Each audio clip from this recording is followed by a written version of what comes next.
Sir बावनवास विधानसभा क्षेत्र से बावनवास भोली विधानसभा क्षेत्र से आपने चुनाव लड़ने का मनस बनाया और आज मीडिया से गुरु हो रहे हो, किन किन मुद्दों के लिए? जी, मेरा तक सुनना हिस्सेदार है।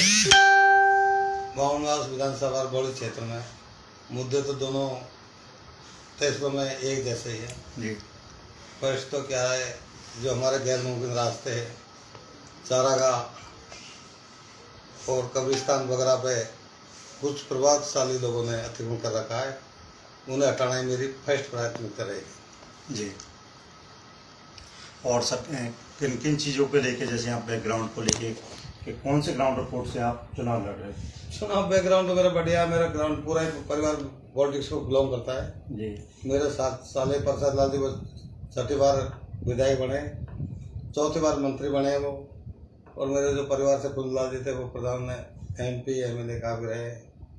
हमारा राजेंद्र मीणा भी प्रधान रहा, अब उनकी पुत्रवधु बावनवास प्रचार समिति के प्रधान है। जी। एक और तो आपके प्रसाद लाल जी मंत्री कांग्रेस से है, दूसरी ओर आप बीजेपी से ताल ठोके हो।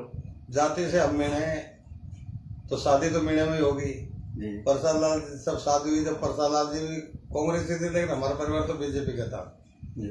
ये राजनीतिक पॉइंट है। तो जैसे क्या कांग्रेस तो लड़ रहे होंगे, लेकिन हमारी पार्टी तो बीजेपी है और हम बीजेपी को बिलोंग करते हैं, बीजेपी से टिकट मांग रहे हैं। जी।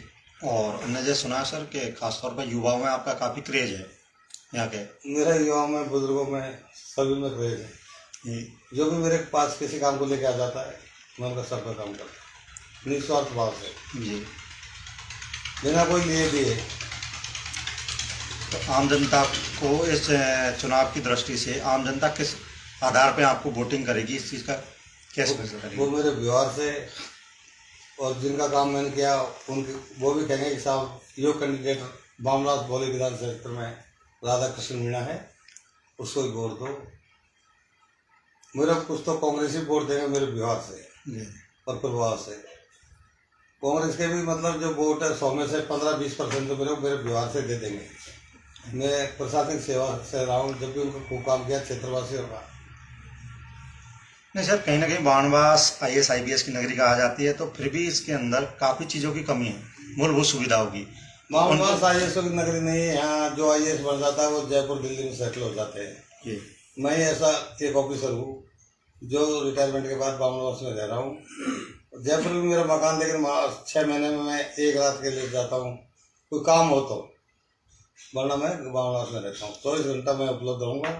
यदि जनता मेरे को चुनती है तो मैं एक दिन तो भोली के लिए फिक्स करूँगा, 7 दिन में एक दिन बावनवास के लिए। यानी कि ग्राउंड से जुड़े हुए जमीनी स्तर पर परंपरागत तरीके से यहीं रह रहे हो? बिल्कुल यहीं रह रहा हूँ, खेती कर रहा हूँ, बढ़िया खेती कर रहा हूँ, जैविक खेती कर रहा हूँ। तो किसानों को कहीं ना कहीं खेती के उपयोग के लिए भी प्रेरित करोगे? मैंने बहुत करा। मेरे बावनवास में मेरे 24 बीघा का बगीचा तो लग चुका है। 7 बीघा में अभी गेंदे का बगीचा बहुत तैयार है, लगा रहे हैं लेबर। मैं कहता हूँ कि सरसों और गेहूँ परंपरागत खेती है, इनमें कुछ नहीं रखा है। जी। यदि आपको 2 रुपये एक्स्ट्रा कमाई करनी है, ज़्यादा चौगुनी कमाई करनी है, तो कुछ बगीचा लगा लो। 5 बीघा जमीन है तो 4 बीघा में बगीचा लगा लो, 1 बीघा में गेहूँ कर लो। उससे काश्तकार को काफ़ी फायदा होगा। तो आपको, अगर आपको बीजेपी सरकार, कांग्रेस सरकार टिकट नहीं दे पाती है तो क्या निर्दलीय चुनाव लड़ने का मानस है? अभी तक तो मेरा कोई विचार है नहीं साहब। मैं तो मूलतः बीजेपी से जुड़ा हुआ हूँ जी।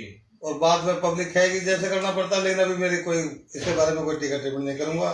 अभी तो कोई विचार है। बावनवास विधानसभा क्षेत्र की पब्लिक का रुझान आपके ओर है, तो अगर पब्लिक ये कहे कि आप निर्दलीय लड़े तो आपके क्या विचार है? बावनवास की पब्लिक का रुझान तो 90% मेरे और है। हाँ जी। 80-90% का जी। पूरे बावनवास में। जी। लेकिन बावनवास की पब्लिक क्या करेगी, लंबा क्षेत्र है, वो तो सब जगह से ही आए मैसेज की राधा कृष्ण मीणा तो तुम्हें चुनाव लड़ो, हम आपके साथ है, तो ही विचार किया जाएगा, वरना क्या फायदा। यानी आम जनता के रुझान से ही जी सर, फिक्स किया जाएगा चुनाव लड़ना है नहीं? आम जनता के रुझान से ही निर्णय लिया जाएगा भविष्य में क्या करना है, और आम जनता के रुझान से ही मैं टिकट की मांग कर रहा हूँ। वरना हमारे परिवार से टिकट का दार तो मूलतः राजेंद्र मीणा ही था। जी। मेरा कोई विचार नहीं था। मेरे तो 10-15 दिन पहले पब्लिक ने कहा कि भाई साहब आप भी आओ, जब भी पार पड़ेगी। तो आप सर 2019 में रिटायरमेंट भी हो चुके हो, उसके बाद लगातार 3 सालों में ऐसा क्या किया? कि आप जनता से जुड़े किन किन चीज़ों को लेकर बीच में रहे? ऐसे साहब जनता से तो मैं खूब जुड़ गया हूँ 3 साल में। जी खेती बाड़ी से जुड़ रहा हूँ। कृषि विभाग ने जोड़ दिया मेरे को, कृषि विभाग जिले का सर्वश्रेष्ठ काश्तकार माना। जी उन्होंने मेरे को पुरस्कार भी दिया, शायद 25,000 51,000 को राशि दी, वो मेरे को ध्यान भी नहीं है। जी फिर उन्होंने कलेक्टर जो सुब्रत सौलभ जब सवाई माधोपुर एक था, जी बड़ी मीटिंग में कलेक्टर कृषि अधिकारियों से कहता था कृषि का कुछ काम तुम जानते नहीं हो, राधाकृष्ण मीणा से सीख के आओ, तो उससे फर्क भी पड़ता था। पब्लिक ये तो जान गई कि राधाकृष्ण मीणा कोई है हमारे। जी कुल मिला के यह बावनवास बौली विधानसभा क्षेत्र में आपकी पब्लिसिटी पूरी तरह से है और जी चुनाव के लिए केवल टिकट पे ही आधारित है या निर्दलीय भी लड़ सकता हूँ? अभी तो मैं टिकट पे आधारित हूँ साहब। यदि जनता आपको आशीर्वाद देती है और आप विजयी हो जाते हैं तो नए क्या आयाम स्थापित करोगे?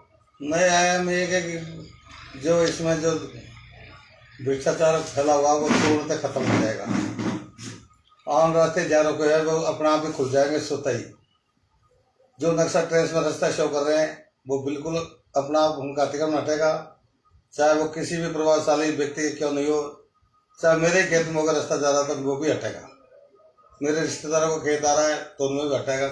कोई पक्षपात नहीं होगा और ईमानदार से काम होगा। तो सर चुनाव के अंदर कोई जातिगढ़ संरचना, जातिगढ़ के हिसाब से, जाति गणना के हिसाब से जातिगत क्या होती है? हमारा पूरी बॉडी बावनवास एक परिवार है, सब जाति एक ही है। मीनार बैलवार क्या होता है? ये बना दी कर्मों के आधार पर।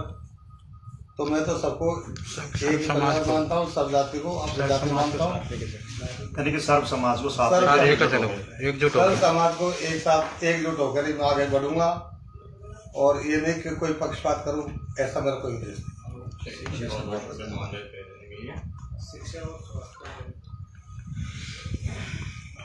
अब आपके शहर गंगापुर सिटी में चिकित्सा के क्षेत्र में नए आयाम, नए भव्य स्वरूप में आया है वर्धमान मल्टी स्पेशलिटी हॉस्पिटल, जिसमें सभी प्रकार की बीमारियों का एक ही छत के नीचे अत्याधुनिक तकनीक से चिकित्सा सुविधा उपलब्ध, जिनमें जनरल मेडिसिन, सर्जरी, गायनिक, शिशु रोग, हड्डी रोग, यूरोलॉजी, दंत रोग चिकित्सा सुविधा उपलब्ध, विशेषज्ञ डॉक्टर्स की टीम, अत्याधुनिक लैब व सभी प्रकार की जांच सुविधा उपलब्ध, सभी प्रकार की योजनाएं जैसे मुख्यमंत्री चिरंजीवी RGHS की सुविधा उपलब्ध। वर्धमान हॉस्पिटल का वादा हर व्यक्ति को निरोगी बनाना। आज ही संपर्क करें Vardhman multi speciality hospital, Jaipur road, Gangapur city. Contact number 8302906531 और 7463294 752।